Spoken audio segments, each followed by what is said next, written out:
عن عبد الله بن عمرو بن العاص وأبي هريرة وعائشة رضي الله عنهم قالوا قال رسول الله صلى الله عليه وسلم ويل للأعقاب من النار. یہ حدیث جس کے 3 راوی ہیں، عبداللہ بن عمرو بن عاص، ابو ہریرہ اور عائشہ صدیقہ رضی اللہ تعالی عنہم اجمعین۔ عبداللہ بن عمرو بن عاص رضی اللہ عنہما یہ نبی علیہ السلام کے عظیم صحابی ہیں، ابو محمد ان کی کنیت ہے، اور بعض علماء نے ابو عبد الرحمن بیان فرمائی ہے، اور یہ قرشی صحابی ہیں۔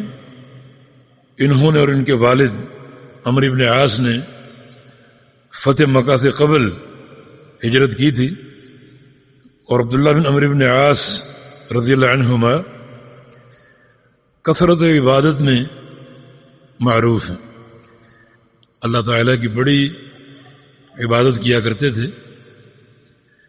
بلکہ جب ان کی شادی ہو گئی تو ان کے والد نبی علیہ السلام کے پاس آئے کہ میں نے اپنے بیٹے کی شادی ایک اچھے خاندان میں کی ہے، مگر میرا بیٹا ہر وقت عبادت میں مصروف رہتا ہے، دن میں روزے، رات میں قیام، اور اپنی بیوی کے بستر پر اب تک نہیں گیا۔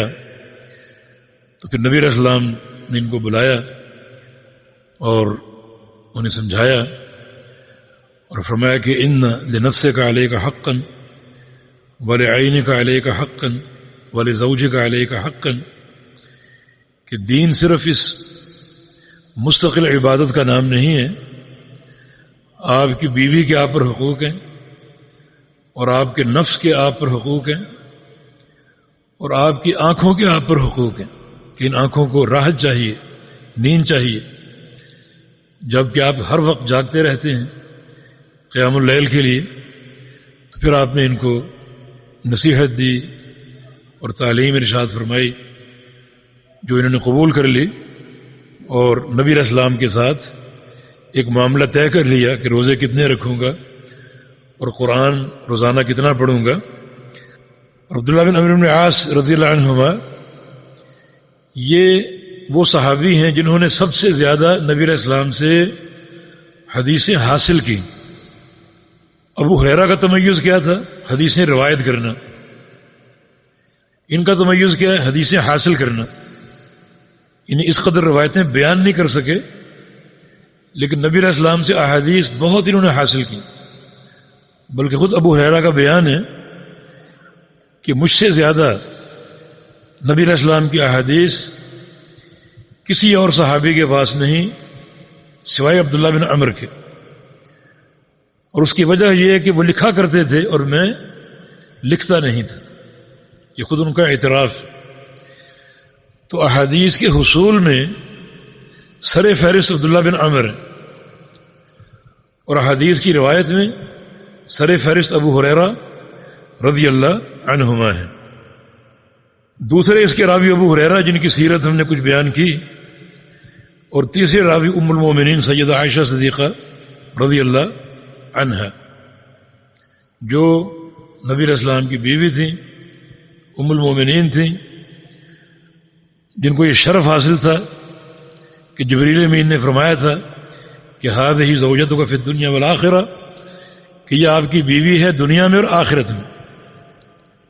یہ ان کو شرف حاصل تھا، اور بہت بڑی محدثہ فقیہہ، تقریباً 2000 احادیث کی راویہ ہیں یہ، اور ان کا حجرہ نبی علیہ السلام کے انتقال کے بعد تعلیم دین کے لیے وقف ہو چکا تھا۔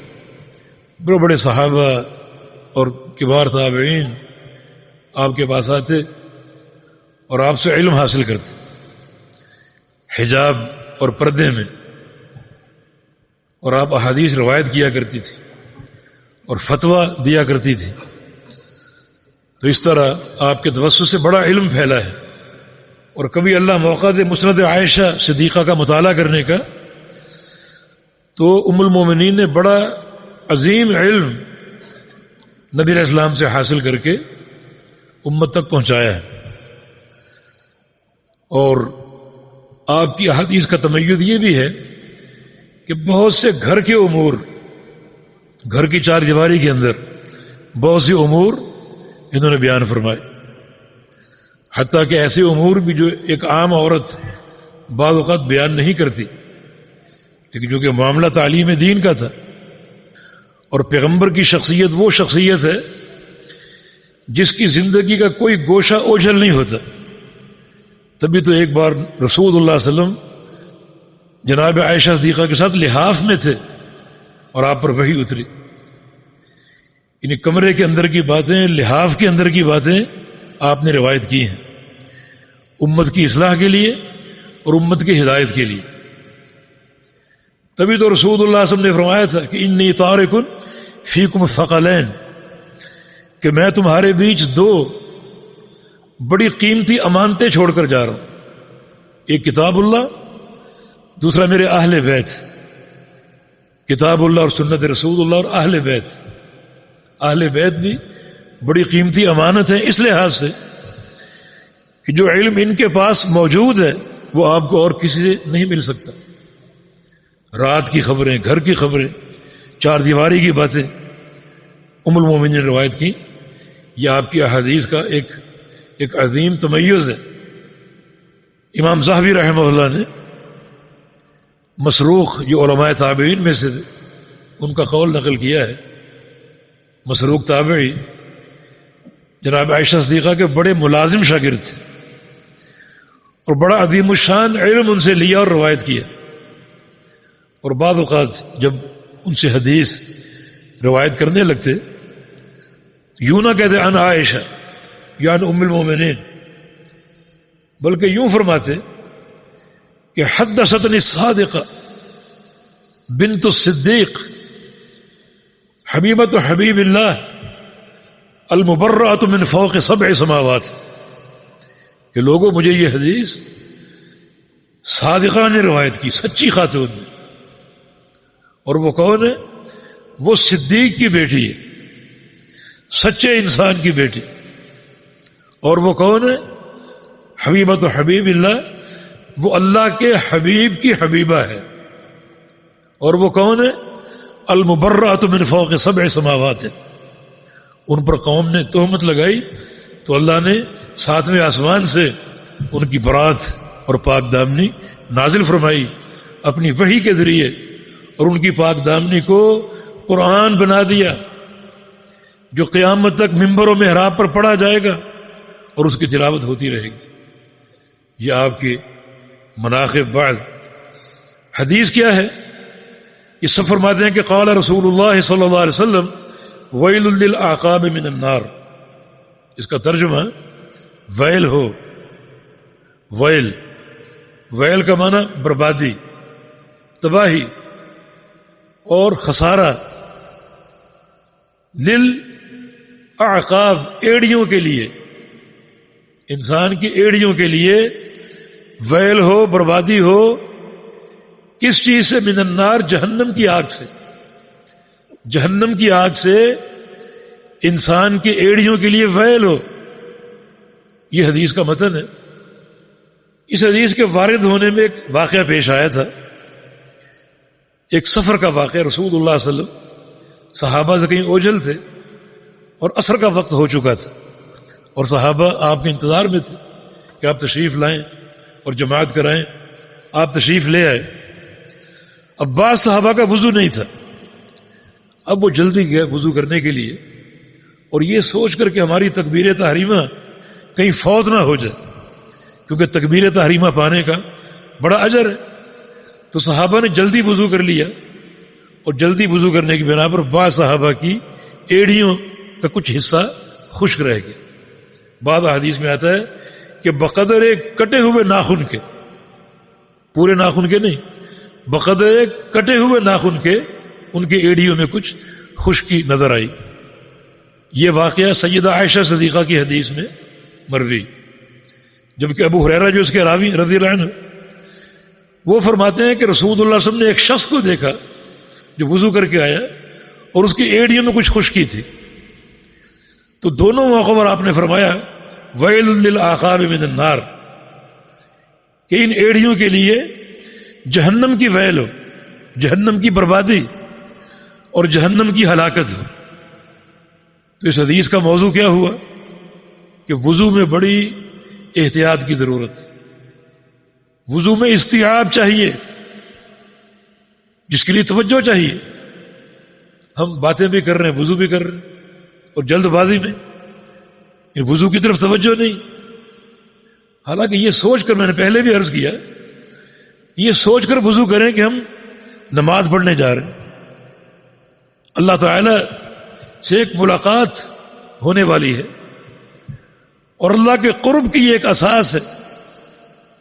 ابھی سے تیار ہو جائیں اپنے پروردگار کے دربار میں حاضری کے لیے۔ تو وضو ہی سے نیت بھی مستحضر ہو اور پوری توجہ وضو کی طرف ہو۔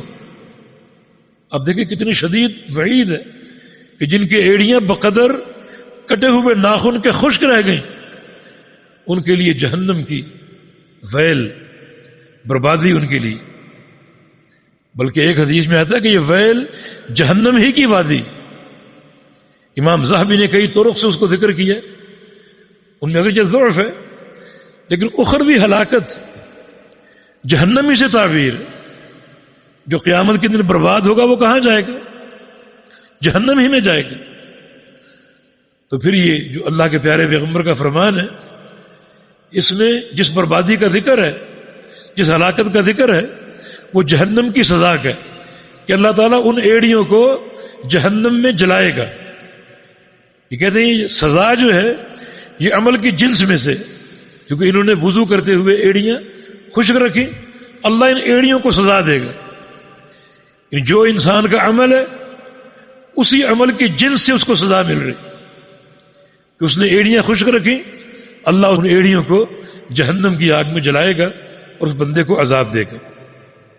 اور جو لوگ وضو میں پاؤں پر مسح کرتے ہیں صرف، ان کا کیا حال ہوگا؟